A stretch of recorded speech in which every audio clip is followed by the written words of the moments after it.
आंसुओं की धार बोले जय सिया राम राम, जय राधे श्याम श्याम। और अभी कलयुग उतना प्रबल नहीं हुआ है। कलयुग अभी 4,32,000 वर्ष इसका उम्र है, जिसमें से मात्र 5,000 वर्ष अभी कलयुग का उम्र हुआ है। तो 5,000 वर्ष का मतलब हो गया जब ये बच्चा ही है, बच्चे को शासन में लाया जा सकता है। रहे न संकट रहे न भय, सदा रहे निर्भय, नाम हरि का लीजिए, चरण कमल पर ध्यान दीजिए। जय श्री राम बंधु। आज के इस ब्लॉग में आप सभी का बहुत बहुत स्वागत है। और आज मेरे घर में कद्दू का सब्जी हमारी धर्म पत्नी जी बना चुकी हैं। इसमें थोड़ा सा धनिया पत्ता मिलाए हैं। चूँकि अंधेरा है तो मैं समझ सकता हूँ कि आपको सब कुछ साफ साफ नहीं दिखता होगा ये वीडियो में, तो क्षमा कीजिएगा। बस यही कहूँगा कि स्वच्छ शुद्ध पवित्र चीज़ को खाइए, पवित्र विचार के साथ जीवन में आगे बढ़िए। एक प्यारा सा भजन मन में आ रहा था। ऐसे तो अकेले गाता हूँ, घर में तो सब कोई सुन ही लेता है, सोचा आज आपको भी सुना दूँ। तो बताइएगा आपको कैसा लगा, आप भी बताइएगा। ठीक है, ये भी अक्सर हमारा भजन सुना करते हैं, हमारी दंत पत्नी भी हैं। और बस आप लोगों का स्नेह भी हम लोगों को प्राप्त हो, ऐसा उम्मीद करता हूँ। आइए भजन आपके बीच शुरू करता हूँ। तन तंबूरा तार मन, अद्भुत है ये साज, हर के कर से बज रहा, हर की है आवाज। हो तन के तंबूरे में दो, तन के तंबूरे में दो, सांसों की तार बोले जय सिया राम राम, जय राधे श्याम श्याम, जय सिया राम राम, जय राधे श्याम श्याम। तन के तंबूरे में दो, तन के तंबूरे में दो, सांसों की तार बोले जय सिया राम राम, जय राधे श्याम श्याम, जय सिया राम राम, जय राधे श्याम श्याम। अब तो मन के इस मंदिर में प्रभु का हुआ बसेरा, प्रभु का हुआ बसेरा। अब तो मन के इस मंदिर में प्रभु का हुआ बसेरा, प्रभु का हुआ बसेरा। मगन हुआ मन मेरा, छूटा जन्म जन्म का फेरा, प्रभु का हुआ बसेरा। मन की मुरलिया में हो, मन की मुरलिया में हो, मन की मुरलिया में सुर का सिंगार बोले जय सिया राम राम, जय राधे श्याम श्याम, जय सिया राम राम, जय राधे श्याम श्याम। तन के तंबूरे में दो, तन के तंबूरे में दो, सांसों की तार बोले जय सिया राम राम, जय राधे श्याम श्याम, जय सिया राम राम, जय राधे श्याम श्याम। लगन लगी लीलाधारी से हो, लगन लगी लीलाधारी से, जगीरे जगमग ज्योति, जगीरे जगमग ज्योति। राम नाम का हीरा पाया, श्याम नाम का मोती, जगीर जगमग ज्योति, लगन लगे लीलाधारी से, जगीर जगमग ज्योति, जगीर जगमग ज्योति। राम नाम का हीरा पाया, श्याम नाम का मोती, जगीर जगमग ज्योति। प्यासी दो अखियों में ओ, प्यासी दो अखियों में, हाँ प्यासी दो अखियों में, आंसुओं की धार बोले, जय सिया राम राम, जय राधे श्याम श्याम, जय सिया राम राम, जय राधे श्याम श्याम। तन के तंबूरे में दो, तन के तंबूरे में दो, सांसों की तार बोले, जय सिया राम राम, जय राधे श्याम श्याम, जय सिया राम राम, जय राधे श्याम श्याम। जय श्री राम बंधु। घर गृहस्थी में हर कोई अपने अपने सामर्थ्य के अनुसार लगा हुआ है, सब कोई मेहनत कर रहा है। फिर भी घर में अगर सुख शांति नहीं है तो कहीं ना कहीं विचार का अभाव है। समझ जाइए इस बात को। अगर ये भजन सुनने में आपको अच्छा लगा तो ये भगवत कृपा है। तो कृपा भगवान करे हर सनातनी के घर में वो बना रहे। सनातन कोई वस्तु नहीं, वह एक संस्कार है, वह रग रग में बसा हुआ व्यवहार है। अगर कोई पिता अपने बच्चे को प्यार से दुलार करता है तो वो सनातन ही। अगर कोई बच्चा अपने पिता को पिता कहता है, उसकी सेवा करता है, तो ये सनातन का ही प्रभाव है।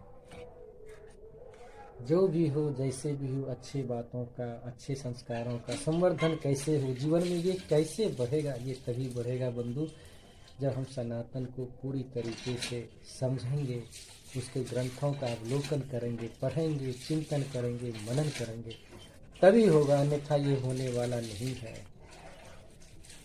खुशी की चाह सबको है, हर कोई खुशी के पीछे भागते जा रहा है, पर गम सभी के पास है। जीवन में जो अभाव, इस पे आप ध्यान दीजिएगा तो आप दुखी होइएगा, हमेशा आप परेशान रहिएगा। लेकिन जीता वही है जिसे खुद पर विश्वास है। अपने पर विश्वास का मतलब सकारात्मक सोच, और वो सकारात्मक सोच बिना भगवान के ग्रंथ का चिंतन, भगवान की कथा, भगवान अलग अलग कथाओं के माध्यम से ऐसी ऐसी परिस्थिति में वो किस प्रकार का लीला किए, क्या संदेश मानव समाज को दिए हैं, ये भगवान की कथा सुनने से ही बोध में आता है। तो निवेदन है कि आप सनातन धर्म के ग्रंथों को अवश्य पढ़ें और खूब खूब तरक्की करें, खूब आगे बढ़ें। तो भजन तो ऐसे बहुत सारे हैं, एक भजन और मन में आ रहा है, वो आपके बीच रखता हूँ।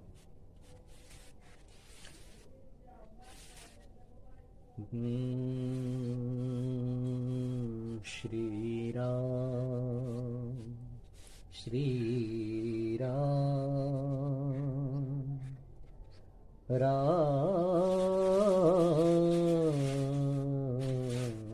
श्री राम।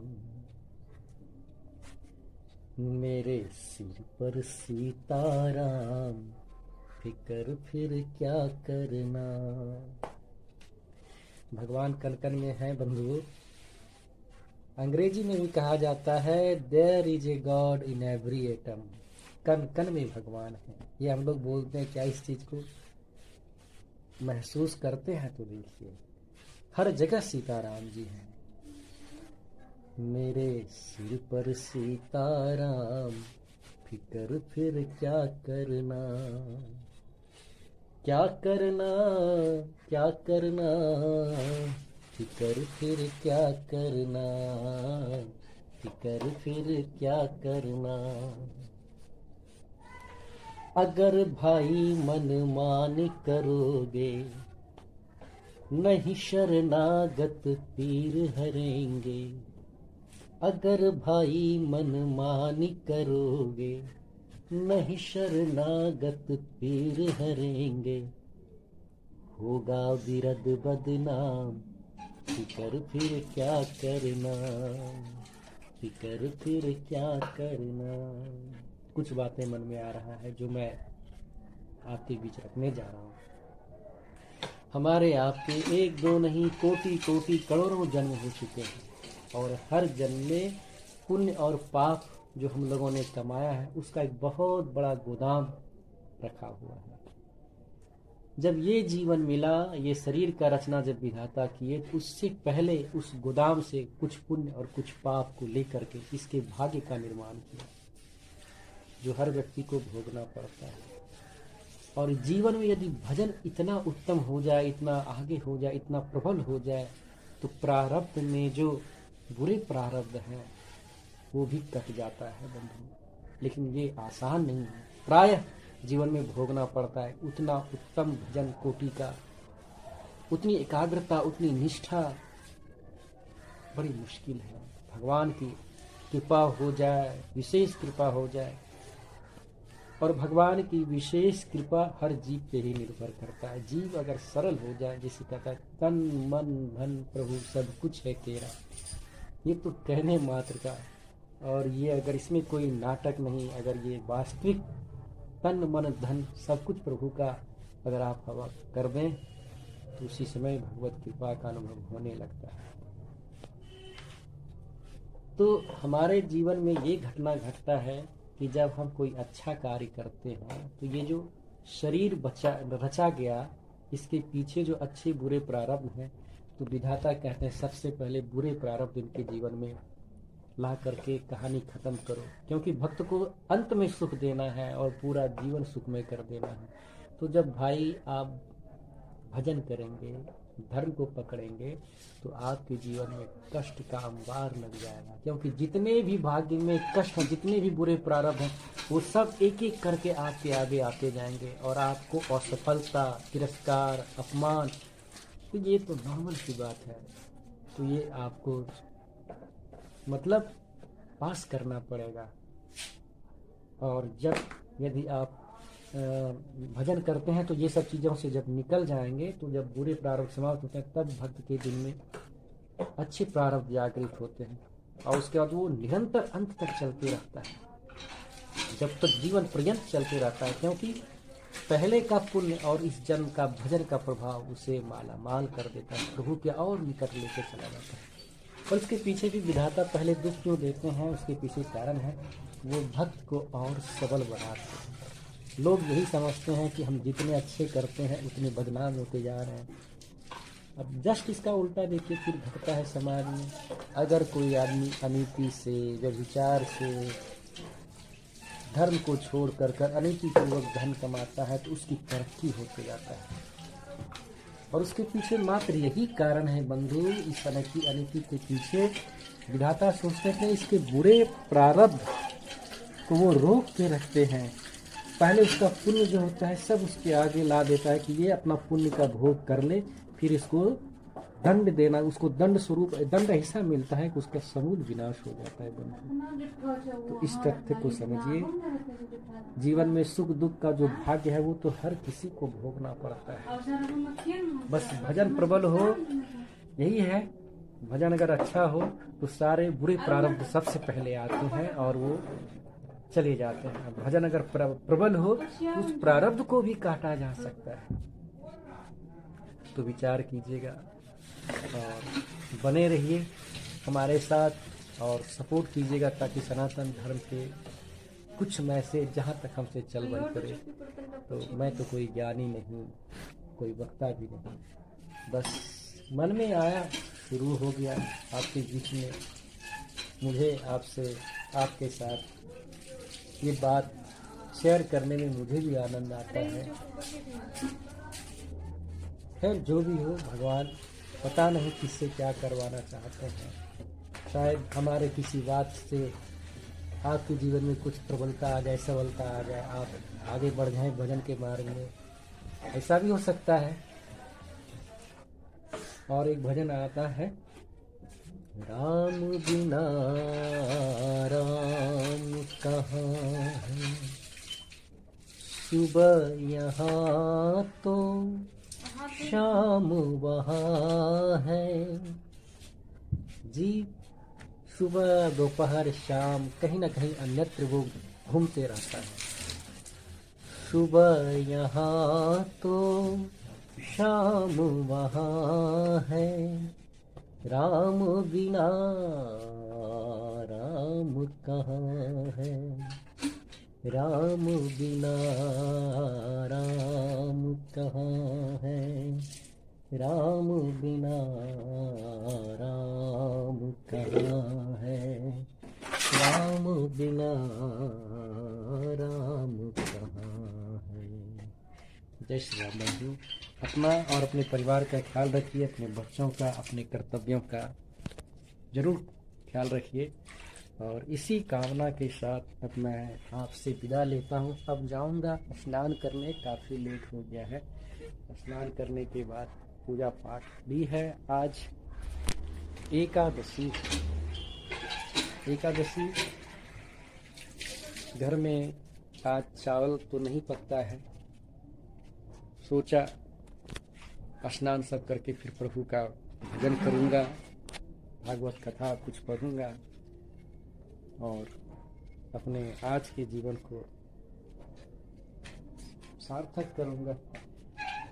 आगे भगवान की जैसी कृपा होई है सोई जो राम रचि राखा, को करी तरक बढ़ा वही शाखा।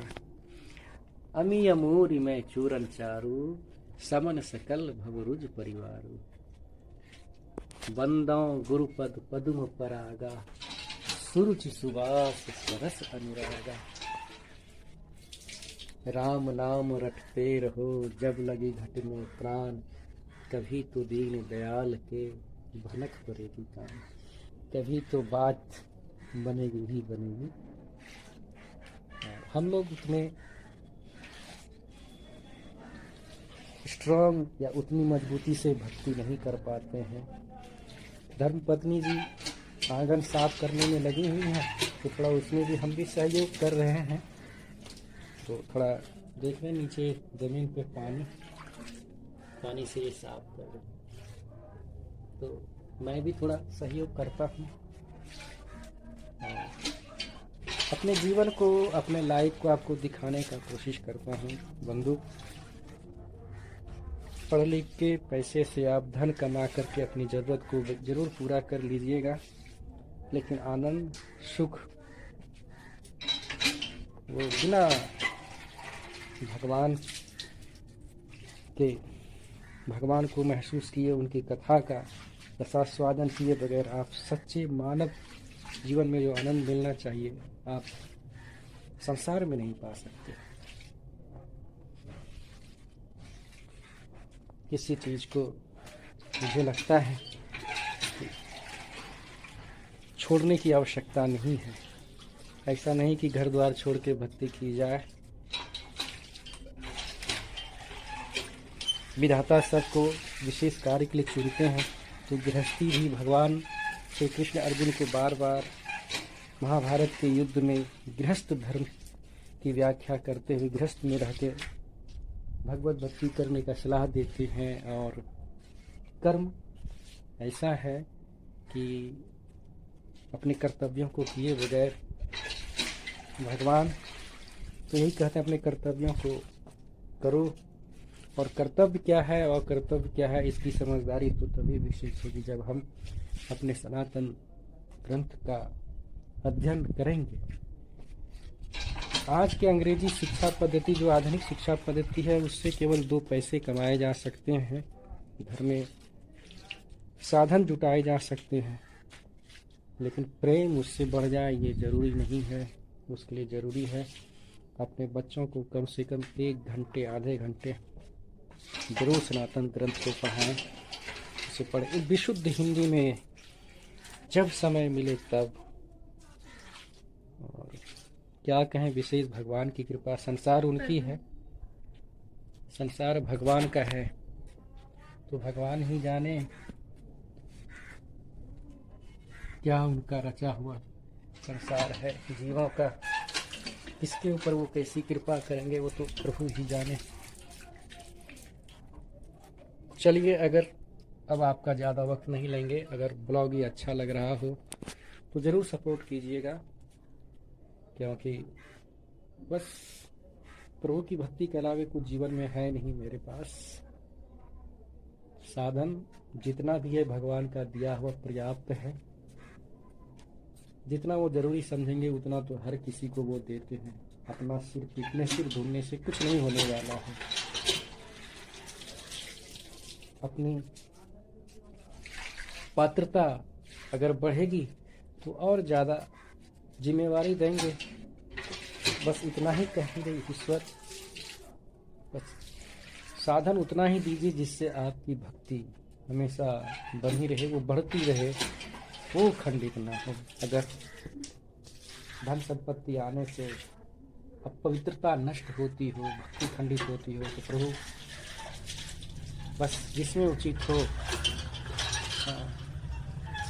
यही विधिनाथ हो हित मोरा, बस वही कार्य आप कीजिए, तो यही कहेंगे। देखिए, हमने ये हमारे धर्म पत्नी जी, हमने थोड़ा पैर से आंगन को साफ किया तो ये हमारी पैर धो रही है, मैंने बोला नहीं, तो भजन का प्रभाव पड़ता है। एक दूसरे को सहयोग करने में जो आनंद महसूस होता है मित्रों, क्या कहें। घर में कोई भी काम हो मिलजुल के उसको किया कीजिए। कोई ऐसा नहीं कि ये स्त्री का कार्य है, ये पुरुष का कार्य है, ऐसा नहीं है।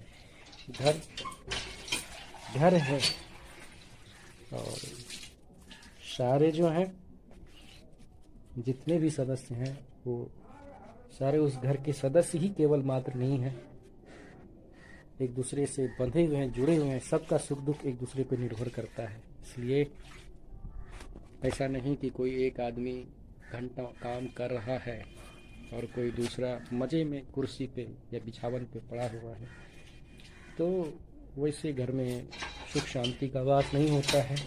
अगर होता है तो क्षणिक होता है कलह, तो उस घर में रस बस जाएगा बंधुओं। तो हम यही कहेंगे आपसे, मिलजुल के रहिए अपने घर परिवार में, अपने माता पिता बुजुर्गों का सम्मान कीजिए, और सनातन धर्म को जरूर पढ़िए। एक व्यक्ति अगर अच्छा है, अगर उससे समझदारी है, व्यक्ति अच्छा है, तो वो हर रिश्ते को अच्छा बना सकता है। एक अच्छा पिता बन सकता है, एक अच्छा भाई बन सकता है, एक अच्छा पुत्र बन सकता है, एक अच्छा मित्र बन सकता है, एक अच्छा राष्ट्र सेवक बन सकता है। वो जिस भी पद पे जाएगा उस पद को 4 चांद लगा देगा, उस पद में मतलब वो सजा के रख देगा उस पोस्ट पे, जहाँ पे भी वो जाएगा। विदा होने का तो मन ही करता है, लेकिन क्या करें, 22-23 मिनट का वीडियो हो चुका है। कहने को तो मेरे पास बस प्रेम ही है, इसके अलावे कुछ नहीं है। अपने एजुकेशन सेक्टर की बात करूं तो मैंने ऑनर्स किया भागलपुर यूनिवर्सिटी से, बच्चों को ट्यूशन पढ़ाया, और जो समय अनुसार वर्क मिला उसे किया, प्रदेश में भी काम किया। और 140 करोड़ की आबादी में अगर कुछ अपना लाइफ स्टाइल दिखाना हो तो कुछ ऐसा दिखाया जाए ताकि लोगों का जीवन सरल हो सके। अभाव में अगर आप खुश हैं, कम साधन में अगर आप प्रसन्न हैं, तो आप यकीन मानिए आप भगवान की कृपा के छत्र छाया में हैं, भगवान की छत्र छाया आप पे है। जैसे मैं जैसा समझता हूँ, गुरुजनों के मुख से सुना, जो मुझे ज्ञान हुआ, अगर भगवान किसी को बहुत ज़्यादा धन दे दिए हैं तो समझिए भगवान उनको दुलार किए हैं। जैसे माँ अपने बच्चों को खेलने के लिए खिलौने दे देते हैं कि लो खेलो, बस वही हो रहा है। लेकिन माँ का ये ध्यान रहता है भक्त अपने बच्चों के ऊपर, वो समय पे ही खेले, ज़्यादा वक्त तक खेलता है फिर डांट फटकार भी लगता है, तो भगवान कुछ ऐसे ही तो करते हैं। और किसी किसी भक्त को ऐसा सेलेक्ट करते हैं कि उसे साधनहीन करके रखते हैं। क्यों? उसे कुछ विशेष उससे वो करवाना चाहते हैं। अर्थ का अभाव है, और अगर वो भक्त है तो भगवान उससे परमार्थ की कोई कार्य कराने के लिए ही सोच के रखे हैं, तभी उसके जीवन में अर्थ का अभाव आता है। अगर कोई बात मैं आपसे कह रहा हूँ वो समझने में, अगर मैं समझाने में अगर असक्षम हो रहा हूँ तो बस फिर भी मुझे माफ़ कीजिएगा, क्योंकि मैं कोई वक्ता नहीं हूँ, मैं तो सिर्फ एक प्रयास कर रहा हूँ। शब्द का भी अभाव है, पर दिल में एक चाह है कि भगवान की कथा, भगवान की कृपा हर जगह सर्वत्र फैले। इस प्रकार से अंधेरे में प्रकाश होने से समूचा क्षेत्र जगमगा जाता है। और अभी कलयुग उतना प्रबल नहीं हुआ है। कलयुग अभी 4,32,000 वर्ष इसका उम्र है, जिसमें से मात्र 5,000 वर्ष अभी कलयुग का उम्र हुआ है। तो 5,000 वर्ष का मतलब हो गया कि अभी ये बच्चा ही है, बच्चे को शासन में लाया जा सकता है। तो बंधुओं, अब मुझे इजाज़त दीजिए, क्योंकि 26 मिनट से ऊपर का वीडियो हो चुका है। जय श्री राम, जय श्री राम, जय श्री राम, जय श्री राम। हर हर महादेव। रहे न संकट, रहे न भय, सदा रहे निर्भय। नाम हरि का लीजिए, चरण कमल पर ध्यान दीजिए।